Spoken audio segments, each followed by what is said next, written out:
With Minecraft 1.20 here, there's a new archaeology feature.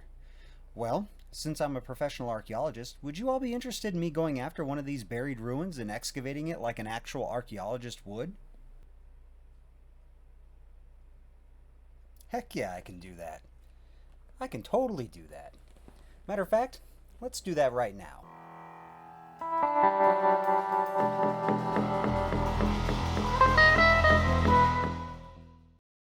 Hey everyone, and welcome to a special episode of An Archaeologist Plays Minecraft. My name is Daskalos, and I'm a professional archaeologist and certified interpretive guide.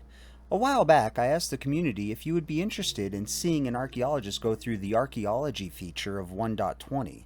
The idea being that I would excavate one of the trail ruins in the way that a professional archaeologist would do in the real world. And the response I got was overwhelmingly yes. So here we are, in a brand new 1.20 world. This is a random seed being played in creative mode with non-hostile enemies, as the last thing I would want is to be excavating and have a creeper fall in on me and blow up half of my site. Believe it or not, we actually don't have to deal with that in the real world.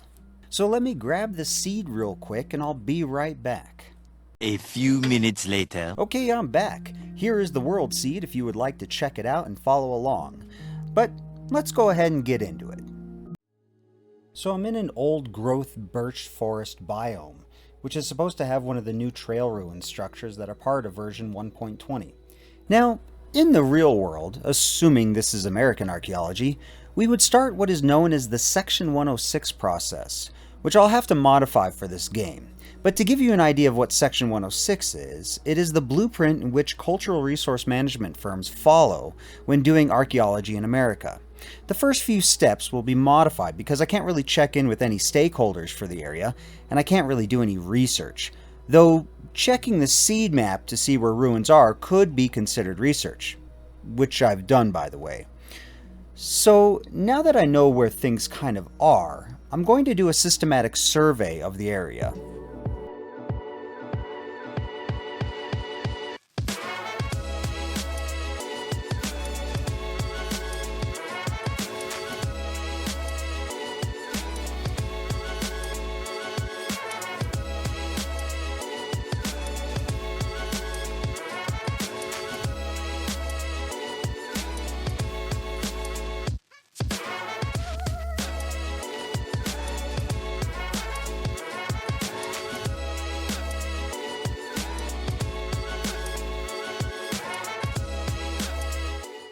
The way a survey works is like this. I'm going to walk in a completely straight line looking in front of me and to the sides for any evidence of an archaeological site. When I reach the end of the zone that I'm going to be looking through, I'm going to shift over a certain amount of blocks and come back the other way, in a straight line, doing the same thing. Survey in the real world is very similar to this. The surveys that I've worked have consisted of us walking in a straight line at a certain distance apart from each other and scanning the ground for evidence of archaeological sites. In certain parts of the country, this would include stopping every so often and digging a small hole to see if there are any artifacts that come up.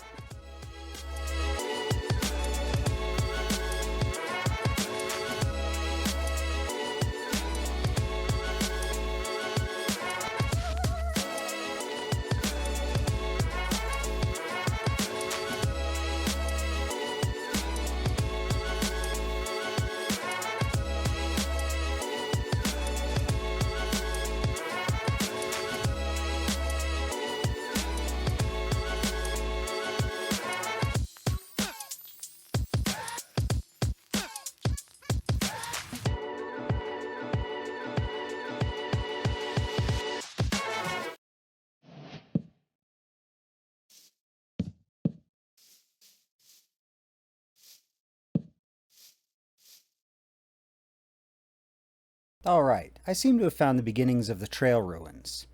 Now, we are at an advantage here in that I kind of know the roundabout size of this thing already. And we're going to skip a few more steps in the Section 106 process and assume that excavation is needed. That's right, excavation is not always the answer when encountering an archaeological site. But for this one, we're going to go with excavation, and the first step is clearing the area.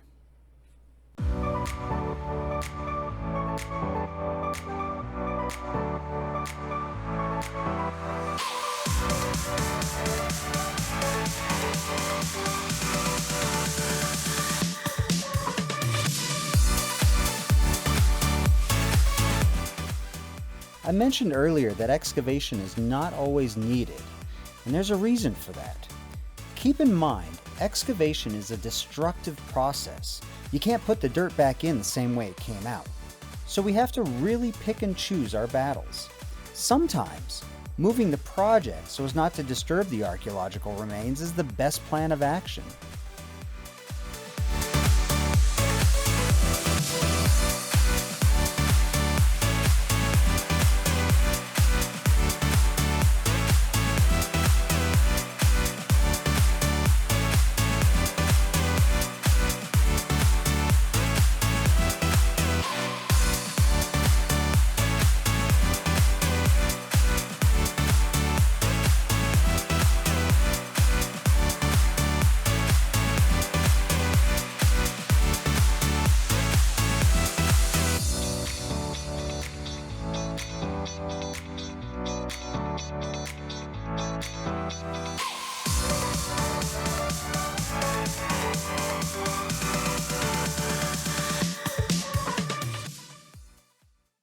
Okay, now that the brush and trees have been cleared out, let's go ahead and grid out the excavation area.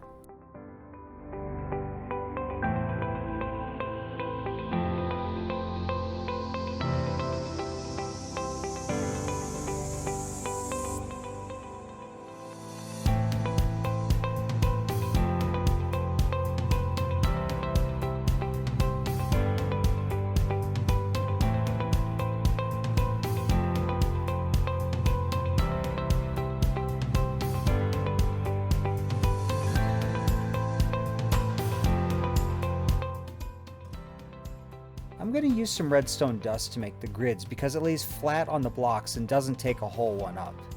Now, the reason we divide the site up into grids is so that we can keep track of where everything is coming from. That way, we can not only map the site correctly, but we can also collect data on context. You see, if I were to come to you with a dollar bill that I found on the ground and asked you what you could tell me about the person who owned it last, you'd need to know some things more than just the fact that it was a dollar. Context tells the story of the artifact, its relation to the site, and ultimately, context is the intrinsic value of an artifact to an archaeologist. The connections we make between the material remains of a site tell us significantly more than just a single item alone. Without context, well, you're just looting.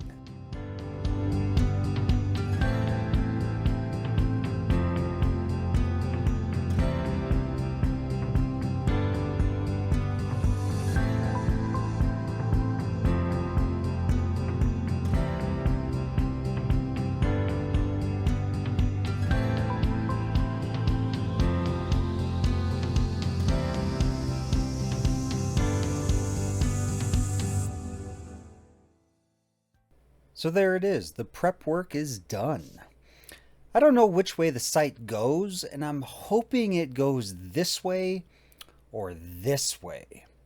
But I guess we'll find out. Anyways, you may have noticed I put a fence up around the site, and that's because the passive mobs were spawning in and getting in my way and driving me crazy. Now, I've worked at a few sites that have needed fencing to keep the occasional wandering animal and, well, the occasional wandering person out. So it's not that far off from reality.